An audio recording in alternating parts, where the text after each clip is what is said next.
All right, let's go into one of the bigger debates that I've seen in the Ethereum ecosystem. And this is a debate over the Ethereum protocol, which we have these every now and then. This is a particularly lively one, and I would call a very, very important one. There was a recent proposal from Casper and Ansgar to Ethereum EF core devs about proposing the need to change the issuance curve of ETH. So we are now talking about the monetary policy of ETH, which is always a very delicate subject. Mike Neuter, he releases blog post, very comprehensive blog post, decently technical, at least just trying to really get very concrete and detail oriented about some of the debates here.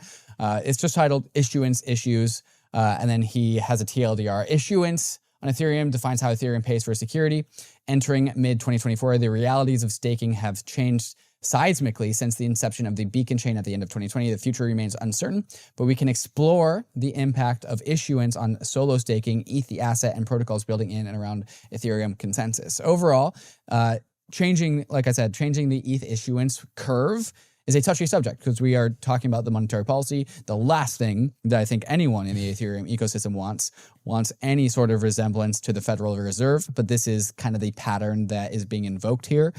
Meanwhile, there are some very good arguments about like, hey, we still have a pretty blunt issuance curve. We never really put all that much rigor into how and why the issuance curve is what it is. And so let's revisit that conversation and generate a more precise issuance curve. Anthony, like, what are your reflections on this debate? How would you characterize the two sides? Yeah, I would say this debate really stirred up the hive, but as you said, like it is the nature of any debate around Ethereum's monetary policy. It's always going to be a subject of intense scrutiny, and as it should be. The bar for changing Ethereum's monetary policy should be one of the highest bars, if not the highest bar, in changing anything about Ethereum in kind of like my mind here. But I think that the reason that, I wouldn't say like the conversation got too toxic or anything like that, but the reason why it got so heated, I would say, is because I think there was a bit of a misunderstanding about a few things here. So firstly, I'll say that the proposals put forward were just that. They were proposals. There were no EIPs or anything attached to them. They were essentially research posts from the kind of researchers, a few of them, as you mentioned, some of their names there, and they wanted to get feedback on what they wrote. They wanted to start a discussion on this. There was no EIPs. They certainly started one. Yes, they certainly achieved that goal, but there were no EIPs attached to this. Now, I think the reason why people got ahead of themselves on this was because in the research post, they said that they wanted to target this to go into the next Ethereum network upgrade, which is called Pectra or Electra, which is slated for, could happen at the end of this year, but probably early next year. And everyone was like, no, that's way too soon. We can't be changing the Ethereum monetary policy that soon. Now, I agree, like it was probably a mistake to put that wording in there because that's what people focused on, which means that they didn't actually focus on the actual proposal itself, because the actual proposal itself is, in my mind, pretty sound with its analysis of the risks and concerns. But I think that the implementation details are probably the thing that I would disagree with most. So I think the two top concerns are that one, we're concerned with too much stake going into, coming online just generally, and too much of that going into like these liquid staking protocols or these liquid restaking protocols and not going to solo stakers, which essentially would squeeze solo stakers out of the network and essentially, get rid of solo stakers. That's like the main kind of risk here. But the second risk is that I guess like a downstream of the first risk is that ETH as an asset gets replaced as money by an LST. Like ST ETH could replace ETH or some other LST could replace ETH as a money. And the researchers are worried about the implications of this. So in terms of like analyzing the risks and kind of like seeing the risks and identifying them, they did a really great job in doing that. But I think where it kind of broke down was trying to get this, or at least it's suggesting that they could get this into the next Ethereum network upgrade, which is obviously not going to happen, I don't think. But also probably not making their case well enough, not doing a good enough sales pitch, I think. And I think they've tried to rectify that. They've gone on, they went on the Uncommon Core podcast to try and rectify that. Mike put out this post that came later than the original proposal. But yeah, and I think that a lot of the, I guess, risks have assumptions tied to them as well that people kind of disagreed with, where they were like, we disagree with the assumption that 80% of ETH is going to be staked, for example, or 90% of ETH is going to be staked for such and such reason. And that is a fair thing to disagree with. But then the researchers will say, well, if our assumptions are correct and we get to 80% ETH staked on the network, then putting this fix in, if you want to call it a fix, is too late at that point. It doesn't actually fix anything, and we can't rectify this. So it's a bigger disturbance the more ETH is staked.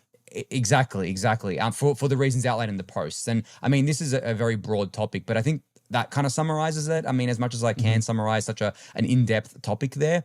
But yeah, as I said at the top, like like no matter what the proposal is, no matter the details of it, anything that ever touches the Ethereum monetary policy needs to undergo, the highest scrutiny and needs to go through the most intense process to make it into the network because, I mean, for so many different reasons, but it really should be the toughest thing to change, I believe. Yeah, I think that was a great summary. Really, I'll segregate the issues here into two camps. There's like the EIP process, which people are throwing a flag in saying, hey, you guys are being too aggressive. You guys are you're violating the process. We need as a community need to process these proposals. And so there's that side of the debate, which I think is where most of the contention is about just like, hey, let's respect the process. Let's slow this thing down. And then there's the proposal itself, which is like, hey, let's change the ETH issuance curve, which I think is less contentious, but still needs like to be processed. I would say like personally, I'm on the let's change the issuance curve side of things. Really, this debate falls on the side of like, are we okay with 100% of ETH being staked? Because I think there are pretty strong arguments to say if we approach 50% of ETH being staked, of which we're at like 26, 27, 28% right now, if we approach 50%, the difference between 50% and 100% is actually not that much. I think once we pass 50%, we will more or less zoom pretty steadily up to 100%. Like not super fast, but like we'll get there. It's almost inevitable.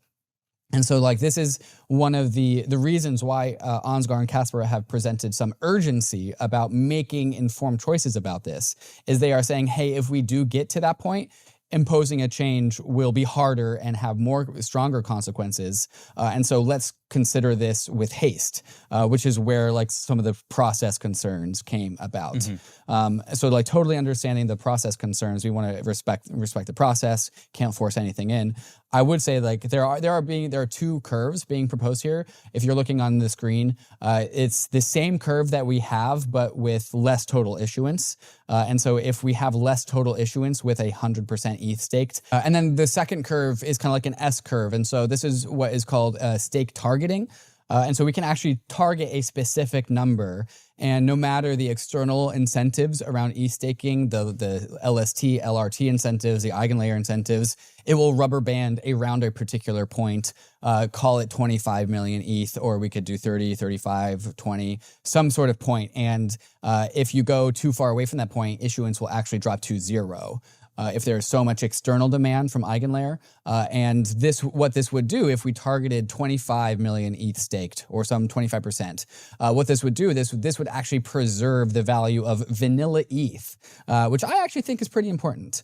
And so this is a difference of like, do we want only LSTs, only Rocket Pool ETH, only Lido staked ETH, only EtherFi ETH? That's the only versions of ETH that you'll see inside of the Ethereum ecosystem, or do we want to preserve vanilla Ether as a first-class citizen? And that's actually kind of where my position is. I don't know if you have landed on a position or a side of this debate, Anthony, about like what we should do with the issuance curve, but if you have, I'd love to hear it. No, I would say that I'm neutral still right now. I haven't made my mind up yet for a number of different reasons. But I think that I do want to go back to what you originally said about the fact that what we have right now is a rather kind of simple, I struggle to call it dumb, but like simple issuance curve, right? Like, as you said, like there wasn't that much kind of effort put into it because of the fact that like it was part of the wider proof of stake upgrade, and it wasn't something that we were looking at too closely. And obviously with the advent of all these LSTs and restaking, things have changed substantially here. But I will say that even back then when the proof of stake was being designed, there was still chatter around potentially capping the amount of ETH staked on the network. And the original form of this was basically capping the active validator set. So how this would work is that there would only be X number of active validators on the network at a time. So you would still have, like, say you had 60 million ETH staked, but the only 30 million of that ETH stake would be active at any given time. So during the year, maybe only for 6 months of the year, 30 million ETH would be active and the other 30 million ETH wouldn't be active, right? But the rewards would still kind of be the same for everyone. But that's, I guess, like a similar concept to what's being proposed now, where essentially just lowering the kind of reward curve, to a point where essentially it kind of preserves, as you mentioned, like ETH, the asset, so it doesn't get supplanted by the LSTs, and essentially makes it so that not too much ETH gets staked, because we actually don't need that much. Like, I think people don't understand that there is a big diminishing return to ETH being staked, because the node operators, as they exist today, right, they are basically going to be the same for a while. Basically, they don't change that often. There are a lot of node operators on the network, but essentially, if you're adding more ETH stake to these node operators, you could argue that it doesn't really add much more security, right? Like, we already have so much economic security staked here. We already have tens of billions of dollars worth of ETH staked here. So, like, how much more are we getting by staking more ETH? And then the argument can be made, well, if we're not really getting much from it, then what are we doing? Just overpaying for security, essentially. And this was the original argument around Ethereum's monetary policy, which is actually minimum viable issuance. So it's essentially this notion that we should only be issuing enough ETH that is viable to secure the network. Anything more than that is overpaying for security. And that is, I think, at the heart of what these researchers are arguing, is that, like, outside of all the other risks that they've identified, we are pretty much overpaying for security in a world where 50% ETH is staked, let alone 100% of ETH is staked. So I get the arguments on that side, but I also get the arguments on the other side of we shouldn't be messing with the monetary policy at this stage. Like, that's really the against side, I think, is that they feel like that touching the issuance curve or touching the monetary policy at this point in Ethereum's life is not great for a number of different reasons. One of the major ones being the fact that ETH is undergoing institutional adoption right now, and it poses a risk to that. But there are other arguments as well. So there are good arguments on both sides, and that's why I'm rather neutral here, because I want to see this play out. But I definitely think that this is not going to go into the next Ethereum upgrade. I believe there's a 0% chance of that happening, but I'm excited to see more discussions happen over the next, maybe 12 months or so. Yeah, of all types of conversations about the Ethereum protocol, I think Ether, the monetary policy, is like one of the more interesting ones. And it's also one of the most broad ones where I think a lot more people can get involved. I had no contributions to add to the conversations around 4844. I was just like a net receiver of information. I actually feel like somewhat equipped to actually help move this conversation forward here. And I think a large part of the Ethereum community also feels that way, which is why we're seeing so much contention come from so many different corners of Ethereum with this conversation. To continue leveling up your crypto game, then you need to get on the Bankless newsletter. It's the world's most popular crypto email and is completely free. Just click below to sign up.